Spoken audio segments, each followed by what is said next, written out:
Well, you know the problem with democracy. I don't think there is any country in the world which does not call itself democratic. All countries in the world call themselves democratic. It's a matter, first, of definition, I think mainly of definition and of what we regard to be the essentials of democracy. We certainly ourselves regard ourselves as democratic. We understand why countries used to the multi-party system don't believe that a one-party system can be democratic, or are rather suspicious of the one-party system. We can't, frankly, convince them by sheer argument, philosophical argument, that this is possible. Perhaps the best thing is actually to see this thing in practice. What are the essentials of democracy? The essentials of democracy are that individuals should feel unharassed, that they are actually free in their society. Individual, this is the most essential thing. I never see why an individual should not feel free because of a machinery of election. And the two-party or the one-party is really basically a machinery of election. The second one, when it comes to machinery, is that an individual should feel a true choice of the people he wants to represent him in a government where it's no longer possible for individuals to participate in the government, that you have to select individual representatives. Either sometimes you select parties, sometimes you select individuals. Now, frankly, I don't see why the thing cannot be democratic, simply because sometimes you select a party, which is what the Western countries usually do. And in our own case, you select an individual, the party being given, the party policy being given. So this is the kind of election we went through the other day, and we honestly believe we are independent, and we really ask the old countries at least to be democratic enough to have a free mind and to study the new experiments which are taking place in the rest of the world, and this experiment which is taking place now. Good morning, sio good morning, niseme tu habari za jioni hapo katika, nafikiri ni usiku kwelikweli katika nchi yetu hiyo ya Jamhuri ya East Africa hapo Tanzania, pamoja na kule Nairobi Kenya, na huku ni majira ya jioni kama mida ya saa 11 na dakika 33, mida ya jioni. Tunakuja moja kwa moja kutoka katika studio zetu za Columbia, South Carolina katika siku hii ya Jumapili. Hapa katika studio zetu za Columbia, South Carolina, Abdul Shatri anamalizia upande wa pili wa Clubhouse ya Swahili Villa Online TV /American Swahili News. Kwa wale ambao walikuwa wajui, hizi ni organization moja ambazo zinafanya kazi katika kupigania human rights na civil rights za Watanzania. Katika kipindi chetu hiki cha leo, sio cha Good Morning Africa. Good Morning Africa itakuja baadaye mida ya 11:40 Eastern Standard Time. Lakini katika kipindi hiki cha leo, kwa wale ambao wanatafuta news Tanzania, tunamleta tena Tundu Lissu. Kama unavyoona katika mada letu hapa, alikuwa ni lecturer ambaye amezungumzia lecture kuhusiana na corruption ambayo ni rushwa, na mahusiano ya hizi nchi za niseme hizi nchi zetu za bara la Afrika, hususan katika nchi yetu ya Tanzania. Somo lenyewe lilijikita zaidi katika mahusiano ya serikali zetu za hizi nchi za Afrika na rushwa, jinsi ambavyo kuna connection ya rushwa pamoja na election na mfumo wa kiserikali kwa ujumla. Kwa hiyo basi, bila kupoteza muda, hebu tuende hapa. Nafikiri yupo hapa. Mimi kwanza Shatri, naona kwa sababu ana mambo mengi kule Clubhouse. Shatri, hii hotuba ipo inapatikana katika hotuba hii inapatikana katika channel zetu za American Swahili News na Swahili Online TV. Tundu Lissu huyu hapa. Working on his second book.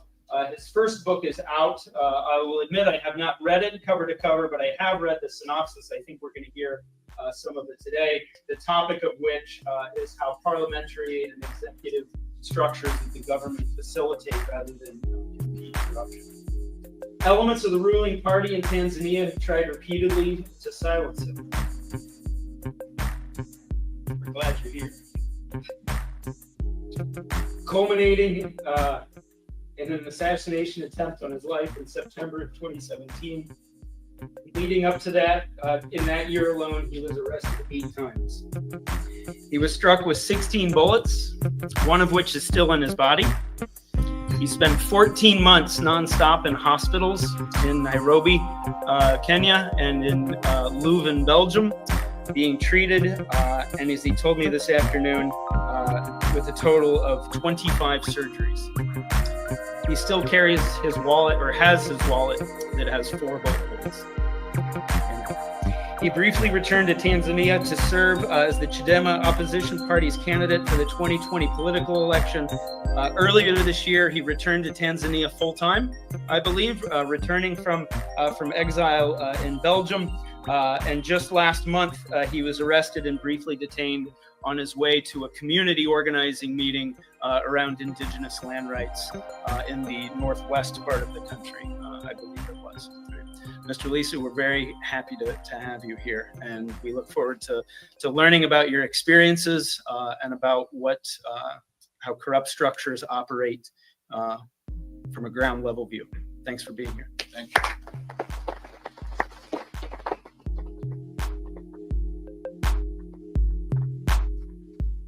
Nice that. You can do anything you want. Oh boy, anakaribia kuzungumza hapo. Mheshimiwa Tundu Lissu huyo ndo ananyanyuka, anaelekea kwenye podium kuzungumza katika special class ambayo inatayarisha wanafunzi ambao watafanya kazi ya serikali katika agencies za serikali hapo Marekani. Lissu huyo tumpe nafasi, tumsikilize. Anakwenda katika podium pale kuongea mbele ya darasa. Huyo anaongea. First of all, please allow me to say thank you for the invitation to come and talk to you, share some of my stories, the stories of my country, the stories from Tanzania, and perhaps stories from country, the stories of Tanzania. Because what I'm going to say about Tanzania today has a lot of relevance in what is happening in many other African countries. They are not just African stories, I think, they are also very human stories. Because the issues that we are dealing with, the issues that I have dealt with, very human issues. Corruption, malgovernance, abuse of power in its multifarious ways. So these are human stories. I think they will most likely you will also find in them American stories too. Sayenti has said I was arrested last month going to political rally to show solidarity to the community that is threatened with eviction from their ancestral lands. The Maasai of Ngorongoro.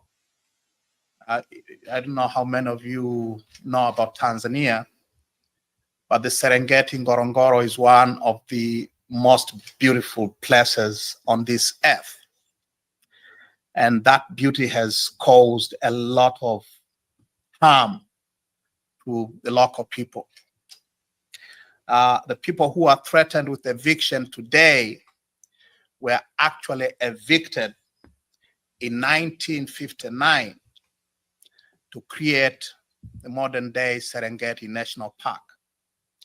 So when you see those beautiful scenes of animal migration, which involve the movement of more than 1 million wildlife between northern Tanzania and Kenya, when you see those vast empty spaces, empty of human beings, you should know that they are empty not because there were no people there to begin with. They are empty not because that is pristine nature. They are empty because the original inhabitants were driven out of those lands in order to create those empty spaces. Now, those who were kicked out in 1959 to create Serengeti are now being kicked out.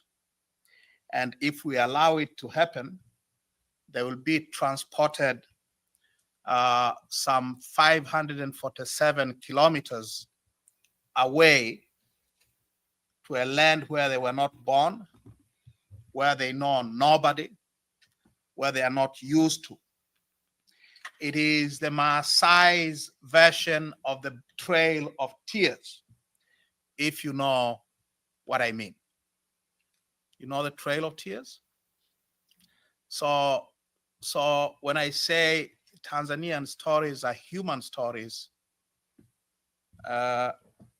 nearly 200 years after Andrew Jackson drove out those 5 civilized tribes from southeastern United States to the west of the Mississippi, we are seeing the same thing in Tanzania. These are human stories. But I want to talk about the structures and institutions, the governance structures and institutions and processes that allow these things to happen.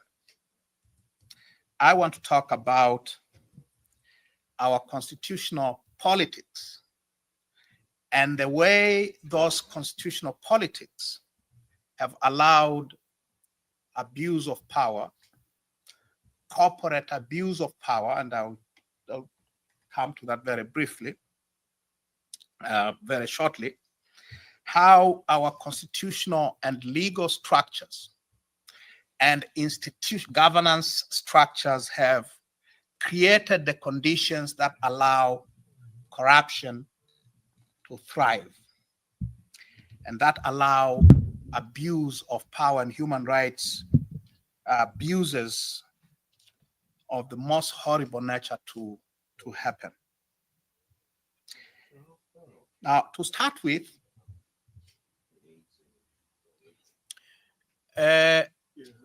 in documents made public recently in British courts in London, we now know that Barrick Gold Corporation is one of the top 3 leading gold producers in this world. It's a Canadian multinational mining company based in Toronto. We now know, as a result of the publication of those public documents in English courts, that for years, Barrick Gold was paying the Tanzanian police and intelligence and security apparatus to keep the peace in the company's 3 gold mines in Tanzania. Barrick Gold, according to those documents, was paying was making monthly cash transfers officially to the Tanzanian police force and to the intelligence and security agency to make payments for police officers, paramilitary units, and intelligence officers to keep the communities at bay in the areas around the mines. Now, you would wonder why would a Canadian mining company pay millions of dollars to Tanzanian security forces to keep the peace? What has happened in those areas? in Tanzania's mining fields, Tanzania is Africa's third largest gold producer now. Now, in the process of transforming the country into the third largest producer of gold in Africa involved a state-organized violence against hundreds of thousands of rural people who were living in the lands which are now gold mines owned by Barrick, and tens of thousands of artisanal gold miners who worked those fields before Barrick moved in. So the process of Barrick obtaining the gold reserves that it currently exploits in Tanzania was a very violent one. It involved forcible evictions of perhaps hundreds of thousands of people. My first arrest came on Christmas Eve of 2002, and it was because for 3 years I had led a campaign to expose the human rights abuses associated with those evictions, with Barrick acquiring those areas. So it has been paying millions of dollars to Tanzanian security agencies in order to continue keeping the communities out. When the documents were released a few weeks ago, it made major, it was front page news in one of the leading British newspapers. It was on the Times of London. It was on the Financial Times and so on. It came as a surprise to many, but it did not come as a surprise at all to those of us who had been involved in the fight against this company. It didn't come as a surprise to the thousands, the tens of thousands of communities whose lands were taken away by force to make room for Barrick to build its gold mines. In other words, we have known for years that for Barrick to operate, they have had to pay off a lot of people within the government of Tanzania. They have had to pay a lot of people within our security agencies. So it didn't come as a surprise to us at all. The mere fact that the proceedings that led to the publication of these documents in London, instead of perhaps Dar es Salaam, should tell you something about Tanzania. I spent more than a decade trying to prosecute Barrick in our courts. It didn't work at all. It didn't work at all. I didn't get nowhere. It couldn't get a hearing anywhere in our courts. Couldn't get any sympathy anywhere within our government or the press. And then we realized that maybe we have to find ways of fighting them in courts where there is a possibility of getting a hearing. And that's how we went to Great Britain. So cases that have been filed in the UK have led to publication of these documents. And there is a lot of stuff that has come out as a result. And perhaps those who could not get justice in Tanzanian courts may get justice in British courts after all. It is because our courts are part of the problem. Our courts are thoroughly corrupt, and they have been corrupted by these big corporate players such as Barrick. Now, I said I want to talk about the constitutional structures, the constitutional and legal structures that allow these things to happen. So I would like to give you some background about our constitutional order, our political and constitutional order. And that, to me, is where the central problem of corruption lies, and the central problem of abuse of power and abuse of office. Tanzania has a political system and a constitutional system that resembles somewhat the American political system. We are not a parliamentary democracy. We are a presidentialist democracy. We have an executive presidency like the United States. We don't call ours the Supreme Court, but we have our version of the Supreme Court. It is called the Court of Appeal of Tanzania. It is both an appellate court as well as a court of original jurisdiction. We have parliament. It is not a two-chamber parliament like your Congress. It is a single-chamber parliament. Now, where is the problem? The problem is Tanzania's constitutional order, our constitutional order, is built around the presidency. Our president and our presidency has been described by constitutional scholars as an imperial presidency.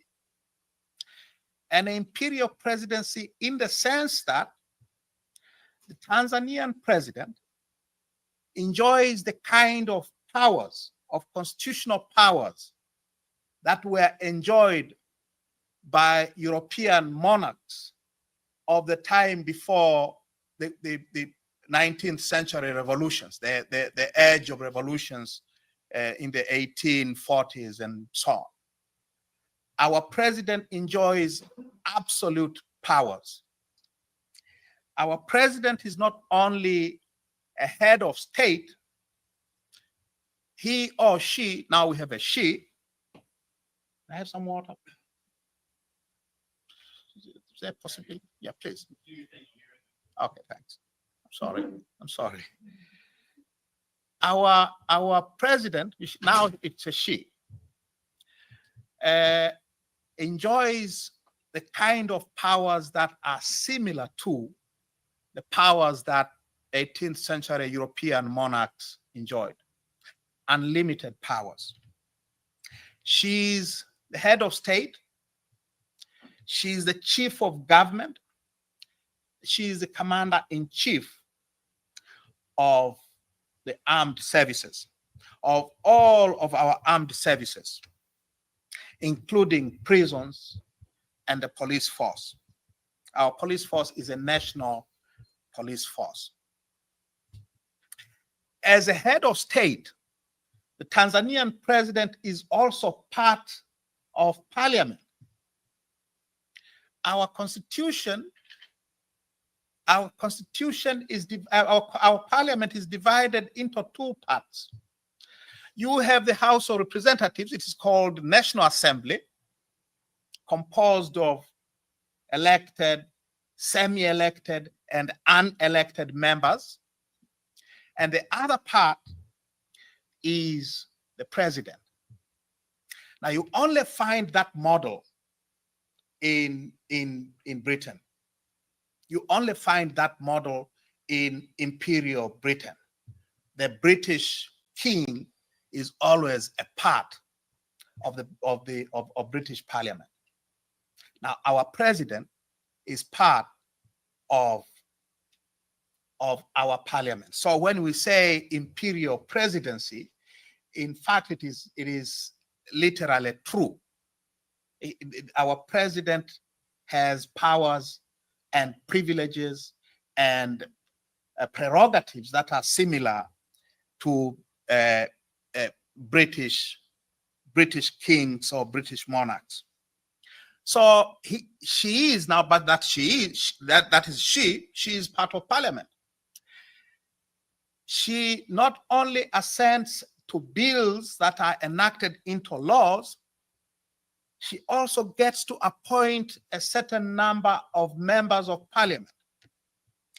So our parliament, unlike the House of Representatives here or Senate, our National Assembly is made up not only of members elected in constituencies, it also is composed of members who are appointed by the president, 10 of them. As head of state, our president has power not only to summon parliament to sit or to prorogue it. To prorogue is to send it home. Our president has powers to even dissolve the National Assembly.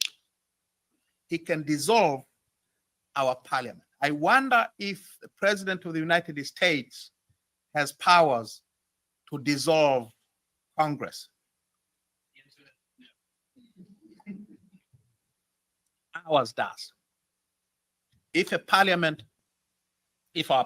passes a law that the president does not like, he can veto it.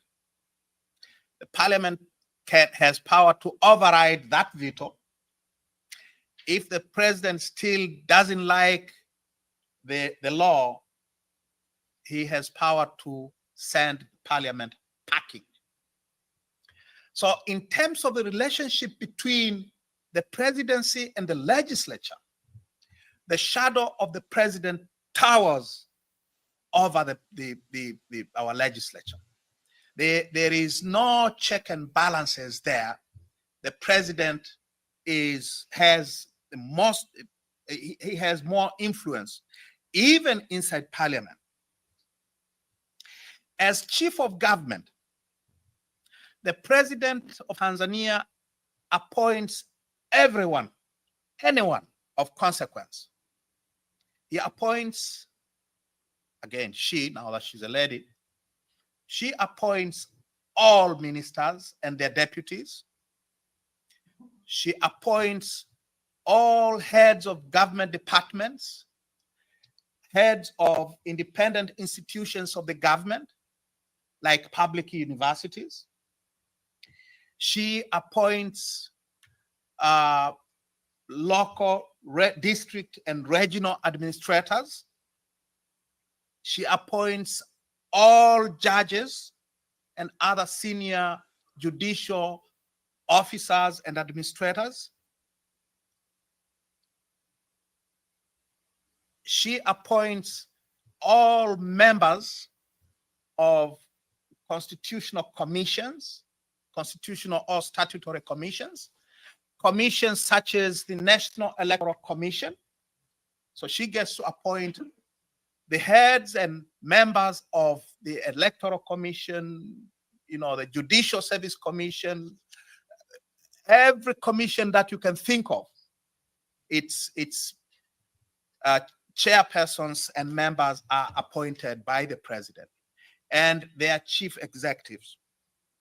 She appoints the clerk of the National Assembly. The clerk of the National Assembly is the chief executive officer of parliament. She appoints all the service chiefs, the armed forces, and commanders of individual units of the armed forces. She appoints the police chiefs and senior police officers.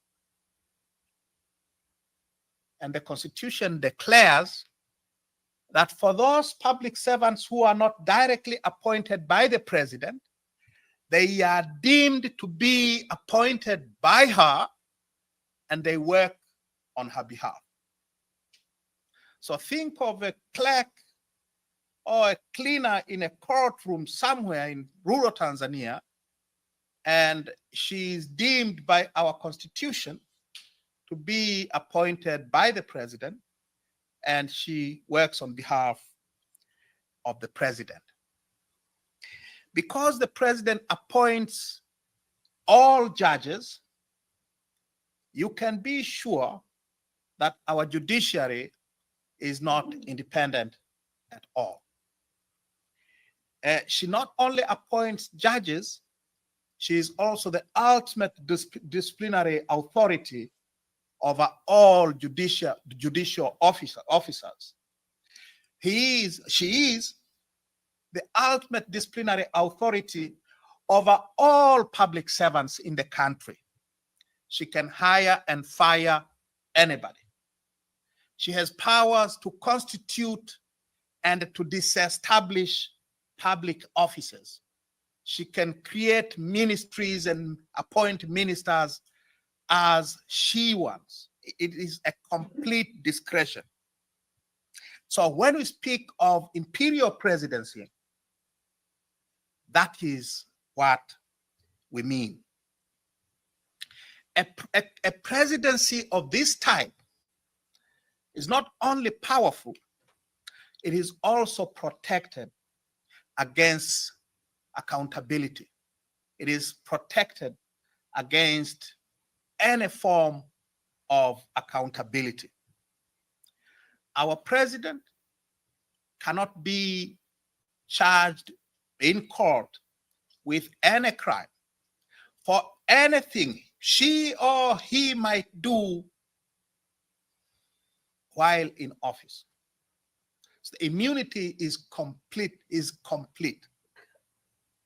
What is happening now here with Donald Trump is unheard of in Tanzania.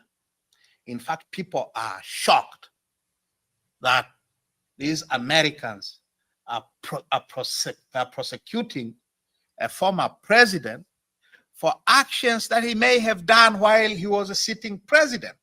That is unthinkable for a country like Tanzania, because the president enjoys complete immunity from prosecution. And that is why you have a spectacle of a former president, Ben Mkapa. He was our third president. In 2019, a year before he died, he published his memoir in which he explains somewhere about how he and some of his senior advisors connived to steal $100 million from the Bank of Tanzania, from our central bank, in order to provide campaign funds for the ruling party, for his party and its presidential candidate. So President Jakaya Kikwete, our fourth president, was elected, if we have to believe President Mkapa, was elected on stolen money. So think of an American president writing memoirs in which he's saying, well, I was a thief, and he getting away with it. So President Mkapa could get away with it because the immunity against prosecution for former presidents is near total. And we have seen time and again presidents, our presidents, while in office, committing crimes for which, if they were committed by somebody else, they would send that somebody else to prison for many, many years. Stealing has become institutionalized, and it is organized at the very highest levels of our government. It is done fairly openly. And it is done that way because our constitution has given complete protection to presidents. It is not just immunity against prosecution. Our presidents also have prerogatives that remind you of 18th century European monarchs. Our president can pardon convicted criminals regardless of whatever crime they may have committed. I know that is an issue here too. Now the prerogative of mercy, as that thing is called, is a drawback to European monarchies of the type that was led the patriots in this country to fight the British. Prerogative of mercy, so he can pardon prisoners regardless of their crimes. The president can declare war, states of emergency. He has powers to detain citizens without taking them to court. This is an innovation, one of the first innovations of independent Tanganyika, by the way. The British, in spite of the oppressive nature of the British colonial state in Tanganyika and other colonies, they never had detention without trial. That is a post-colonial innovation. So, in brief, the presidential shadow hovers over the nation like, it's horrible. You cannot run away from the evil shadow of the presidency. Our president has near total control of the electoral process.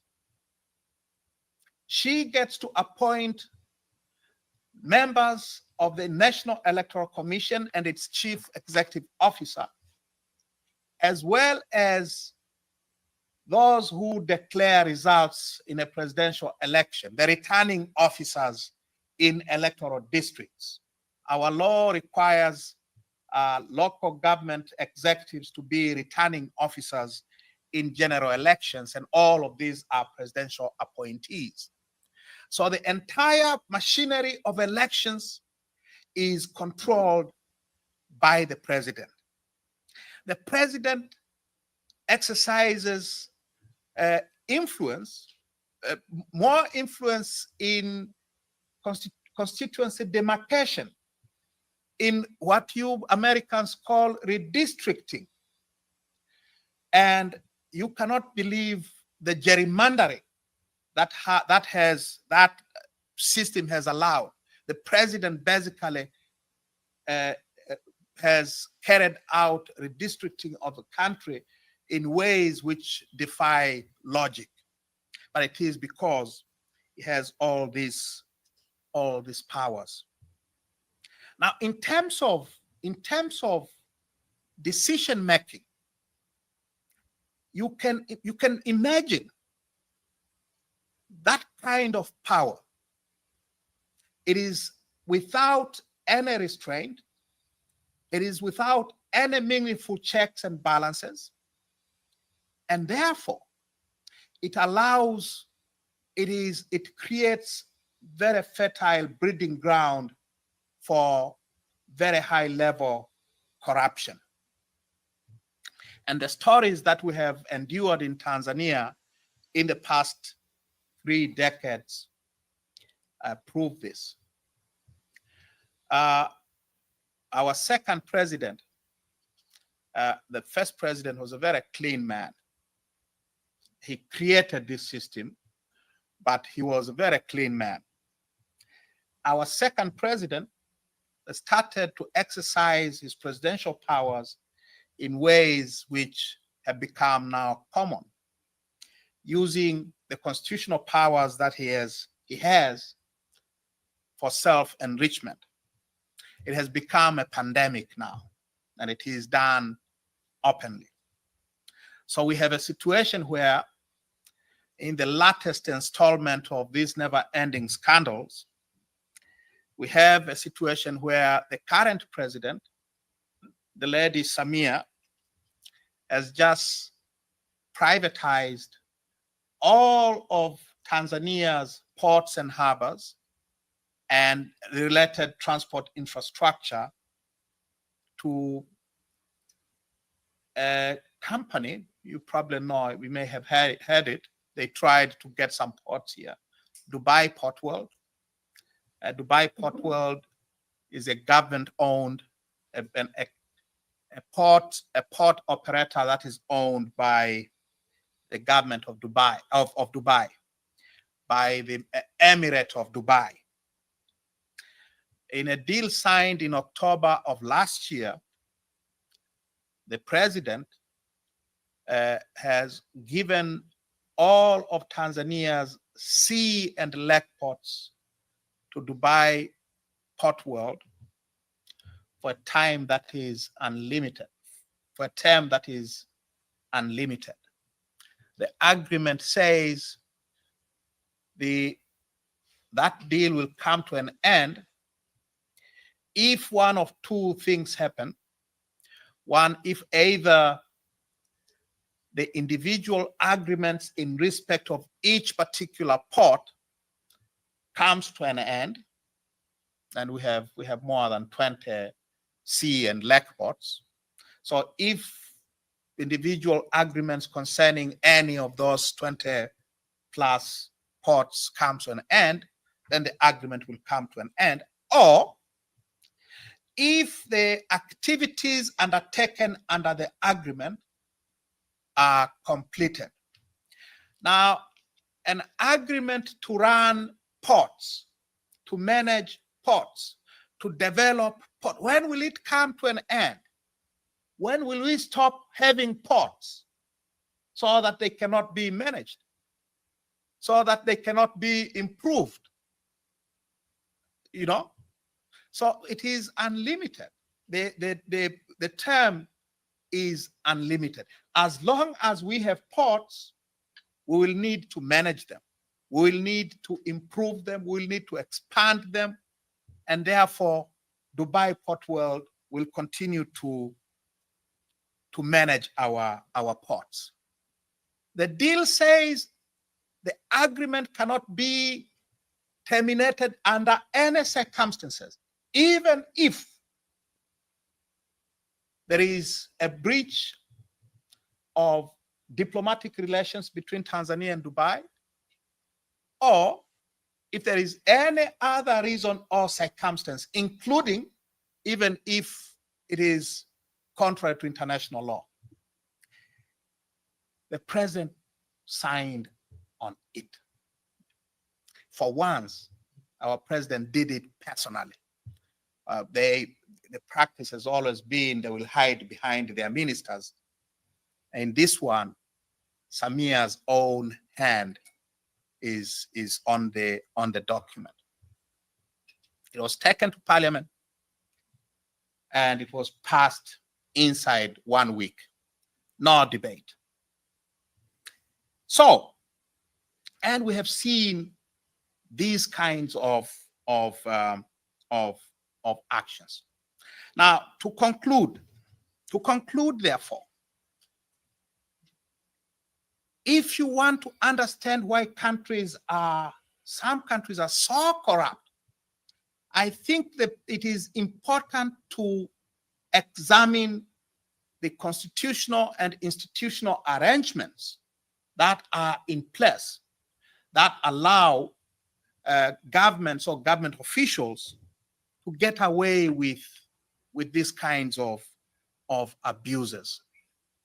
If the constitutions and the statutes provide the kind of unlimited powers to government officials the way they do in countries like Tanzania, then where they say power corrupts and absolute power corrupts absolutely. So where there's absolute power,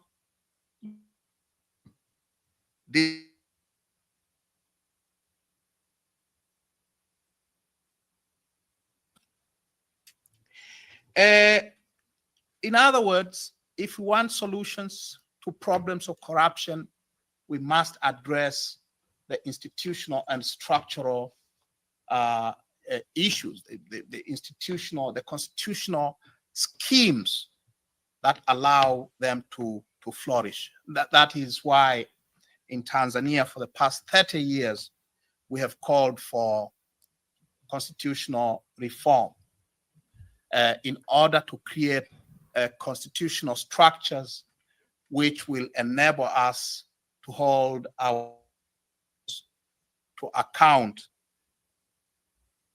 their powers in our names. I say these are the stories from Tanzania are human stories. What you see in Tanzania, you will see in many countries on the continent and beyond Africa. So thank you once again thank you for the opportunity. And I will answer I'll answer your questions if any. Thank you. Thank you very much. Oh boy. Baada ya niseme tu hotuba hiyo au lecture hiyo ndefu ambayo ilikuwa ni kama zaidi ya saa nzima, imebidi tuikatishe kidogo hapa. Mheshimiwa Tundu Lissu alichukua maswali na majibu. Sasa kwa kuwa hatutaki kuwachosha sana hapa katika kipindi hiki maalum kabisa katika siku hii ya Jumapili, hotuba hii inapatikana American Swahili News pamoja na Swahili Villa Online TV. Ukienda type to Tundu Lissu and Dalamo School of Business, utaweza kuipata hiyo hotuba yote kabisa ambayo zaidi ya saa nzima. Kwa hiyo katika kipindi chetu hiki cha leo cha Good Morning Africa, Good Morning East Africa, wa Tanzania ambao wametoa maoni yao wakati Mheshimiwa Lissu anaongea katika kipindi hiki maalum kabisa katika siku ya Jumapili, ambapo kimekuja mida ya usiku huko Tanzania na huku ni jioni kama saa 12 saa hizi na dakika 18 za jioni. Kwa hiyo basi kama kawaida yetu katika kipindi hiki cha leo maalum kabisa ambacho tunaleteni kuendelea tu ule mwendelezo wa kuzungumzia kwamba Mheshimiwa Tundu Lissu aachiwe bila masharti yoyote na aendelee na shughuli zake za kisiasa, na serikali ya Jamhuri ya Muungano wa Tanzania iendelee na mambo yake ambayo imejiweka madarakani, kama nilivyoongea katika siku za nyuma kwamba waendelee kufanya shughuli zao, wamtoe Mheshimiwa Lissu na waendelee na uchaguzi unakuja, waendelee na shughuli zao za uchaguzi, maisha yaendelee, kwa sababu tunahitaji kwanza haki, alafu pili ndio iwepo hii amani na serikali hii ambayo iko madarakani iendelee kufanya mambo yake. Chadema nao waendelee shughuli zao za kisiasa hapo Tanzania. Tanzania ni nchi ya kwetu sote, na Tanzania kama nilivyozungumza kwamba ni nchi ambayo ilijengwa kwa misingi ya haki pamoja na usawa kwa Watanzania wote, na binadamu wote ni sawa na kuheshimiana. Na hiki neno hili amani nilizungumza katika kipindi cha nyuma kwamba lilikuwa created au manufactured na Mwalimu Julius Kambarage Nyerere. Tanzania kuna amani, lakini lazima iwepo haki kwanza, ndio amani ipatikane. Kwa hiyo basi tunamalizia kipindi chetu hiki cha leo maalum kabisa cha Good Morning Good Morning Africa, Good Morning East Africa kinakuja si masaa mengi sana, kitakuja leo mida 11:45 PM Eastern Standard Time. Lakini katika kipindi hiki cha leo maalum hiki kabisa cha hiki ambacho tunaleteni tu hii hotuba na tunaombeni Tundu Lissu aachiwe, na tutakuja leo katika kipindi chetu maalum kabisa cha Good Morning Africa, Good Morning East Africa, mida ya 11:45 PM Eastern Standard Time. Lakini katika siku hii ya leo hapa ndipo tunafikia niseme tu mwisho kipindi chetu. Kwa wale ambao bado msubscribe, mshare na like video zetu, na tumerudi rasmi katika Clubhouse. Tuliachia zaidi ya miaka 4 hivi kuachia Sauti ya Tanzania pamoja na vyumba vingine viungurume. Sasa tunaona kuna umuhimu wa American Swahili News pamoja na Swahili Online TV kufungulia vyumba vyake vya Clubhouse, na tuanze na mjadala mushatri katika studio zetu za huko Washington DC. Siku hii ya leo tumefungulia Clubhouse kuzungumzia muungano na ACT Wazalendo. Kwa tutaanza, tutakuwa tunakuja, si mara nyingi sana mtatuona katika Clubhouse, lakini tunakuja na full effect katika Clubhouse, Swahili Online TV pamoja na American Swahili News. Lakini katika siku hii ya leo, masaa machache tu tutakwenda hewani tena katika Good Morning Africa, Good Morning East Africa. Lakini hiki kilikuwa ni kipindi tu cha jioni hivi, Sunday evening news. Tumeamua tu tuweke hotuba, tuwakumbushie wa Tanzania hotuba ya Tundu Lissu, ambapo alikuwa akizungumza hapo Columbia, South Carolina, katika University of South Carolina, hapo katika chuo cha Dallas School of Business. Kwa hiyo basi tutamalizia kipindi chetu hiki cha leo cha Sunday nightly news kwa kuombeni tu kwa wale ambao msubscribe, nendeni msubscribe, mshare na muifuatilie hotuba Mheshimiwa Tundu Lissu hiyo ambayo ipo yote